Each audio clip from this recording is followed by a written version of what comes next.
I might be harping on this because I'm a therapist and I see self-sacrifice happen to detriment, but like part of, I think, Mando's evolved sense of masculinity would be something along the lines of masculinity involves both giving and receiving, both being there for others and letting them know when you need help as well. Absolutely. No, I mean, as the other therapist in this group, I would agree. Like, I think that he he started off again. If anything, I'm kind of, this is a little bit of a Hail Mary of a thought. We'll see if it goes where I hope that it might, but who knows? I think Stephen and I, when we get a fellow in our office, I think he wants to be like Mando season 1, episode 1. A lot of them. A lot of Yeah. them. Not all of them. But there's this sense of, I need to be strong. I need to have it together. I need to be, kind of drawing on what I was saying before, this sense of a pillar, right? And that client that I'm working with, we're kind of thinking about what is the cost of that, right? It's beautiful. It's a wonderful thing. It's good to be steadfast. But what is it costing you at the same time? So I think that this is the beauty of good storytelling, a good character, and a good masculine figure. Is if we think of, like, we're all men that, have grown up watching Star Wars to varying levels of intensity as far as our love of it, right? To be frank, folks, I'm a little bit behind Bob. I got the all clear from him that I know a little bit more than I tend to let on. So take that with a grain of salt. But that being said, I think that we just, so often as men, we struggle with, returning back to the episode of Din asking for help. Men don't do that, right?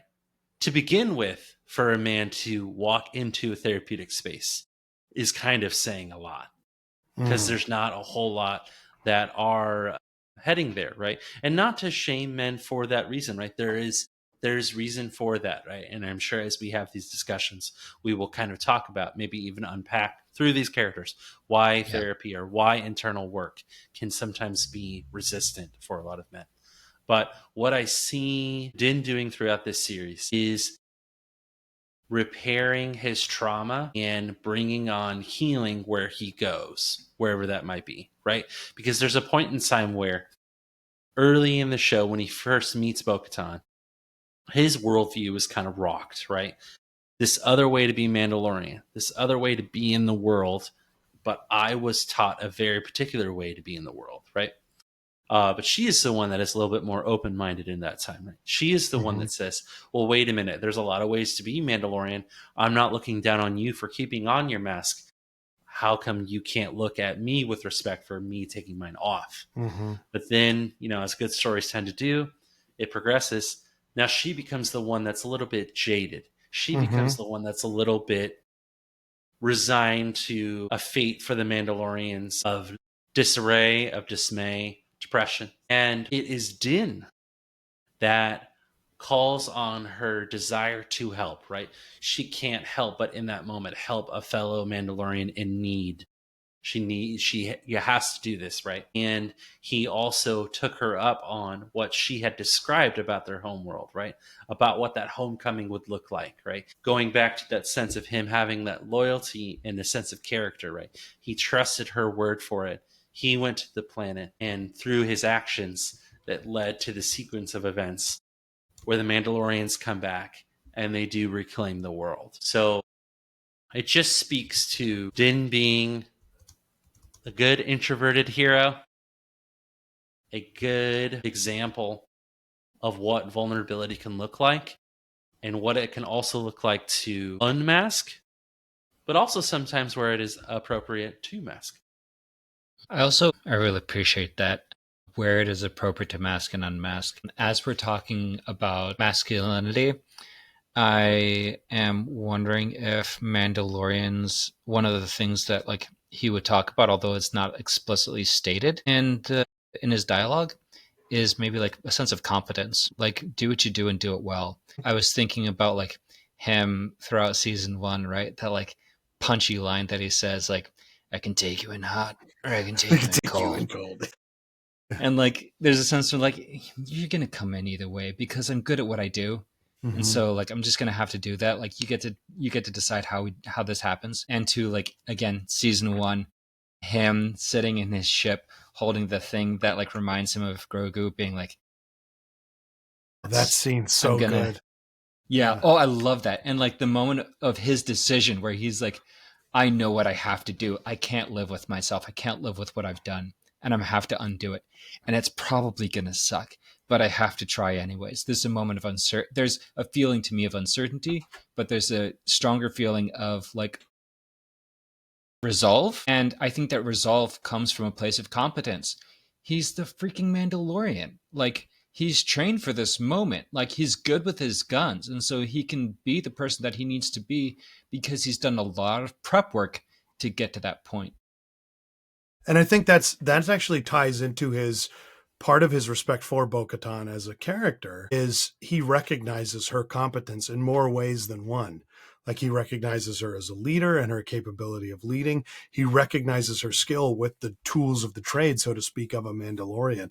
And so I think part of that competence is also like a willingness to recognize other skills and competence as well, because you can't grow your competency without having people to learn from. And so there's a certain degree of humility as well that I think the Mandalorian both admires and would consider a component of what it means, what his vision of what being a man would be.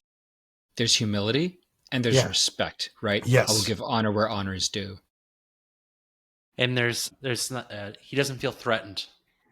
Yeah. I can be a badass.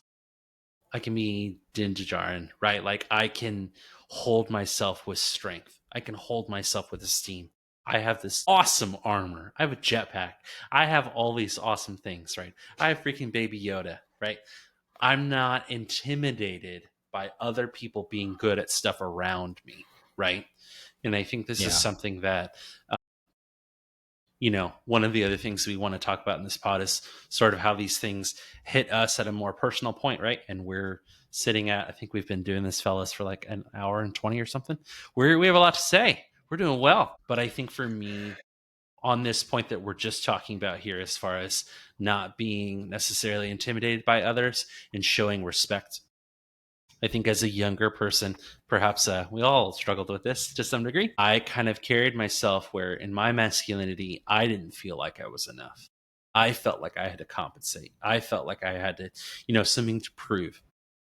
So I think when I think of Din, when I think of other younger men, especially, obviously Star Wars always catered for younger people or young at heart, right? Which I love about it. I always love that. But I think the beauty in that is if I think of a boy watching the show, I feel pretty good about that. I don't have an issue with him being like, I want to be like the Mandalorian.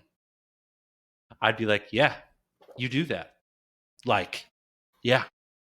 Maybe with a little less killing, but otherwise, yes. But I actually think I stand by that as well, because he grows a lot. There's a lot and there's a lot that you see that growth in the character. I jive with that summary of, it's a really excellent way of looking at it. Yeah. Well, if there are any, maybe do our closing thoughts or closing theses, you might say. What's the biggest thing that we're walking away from this Mando revisit with this masculine lens? I think so. We talked previously about the notion of what are the things we'd want to take away from these characters and like incorporate as a lesson for our own walk with masculinity. And I think for me, it's probably we haven't talked about this at all, but Mando's relationship with sacrifice, like his willingness to kind of take significant risks for the sake of those that he cares about and others. And a lot of that requires, sacrificing or compromising on beliefs on occasion, or sacrificing like his own personal safety, or sacrificing monetary reward. There's a lot of circumstances where he, I think, lays it on the line to do what he feels is the right thing. And I think that's admirable as well. So again, if a boy watched the show and said, I want to be like Mando, I don't think that's a bad thing. That's actually a really good way to look at it. I think that would be great for you to be a Mandalorian. Also, we're going to have to watch all 3 seasons now, just saying. Get the full picture here. Yeah, I mean, I think that, okay, Star Wars nerd, you know, but we're here. We're here. I did not love the show at first. Mm-hmm. Not gonna lie. I was Fair. kind of frustrated by it. A lot of reasons for that. For another time.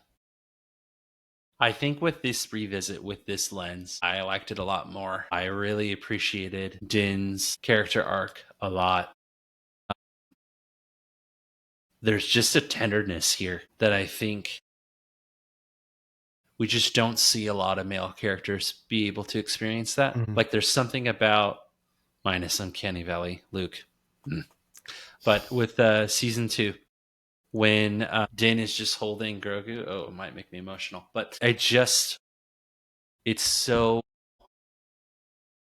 really good acting for one. Of course, Pedro Pascal is just the boss. But there's just this sense of like, Din understands what the power of innocence is, and he'll do anything. On Bob's point, he'll do anything to sacrifice for it, like anything. And I think that just hit me in a totally different way. And I think that's maybe what I'm walking away with. I think maybe one of the things I'm walking away with is the call to all, and perhaps all the men listening to this, and all the women who have men that they care about listening to this, like something to think about as far as masculinity is like, how are you sacrificing for the innocence that you see in your life? How are you honorable? What is your character doing for those around you, for your community, for your family, and for yourself? How are you protecting the innocence in yourself and holding space for being all that you are, embodying all of your feelings, being true to your beliefs, doing all the things that make you human. It is human to feel. It is human to have limitations and to have weaknesses. So allowing yourself to be all those things while also pursuing strength, pursuing competence, pursuing excellence, pursuing all the things that are good to pursue. So doing both of those things. This is the way. This is the way. This is the friggin' way. Bob, what a clincher. We wrap right there. Hope you got something out of this, and we'll see you next time.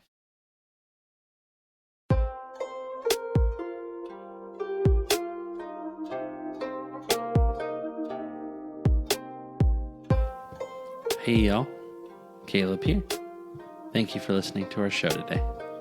Please like and subscribe wherever the heck you listen to pods, and make sure to follow us on all the socials at Influ-Men-Sirs. That is INFLU-men-Sirs. We'll see you next time. Peace.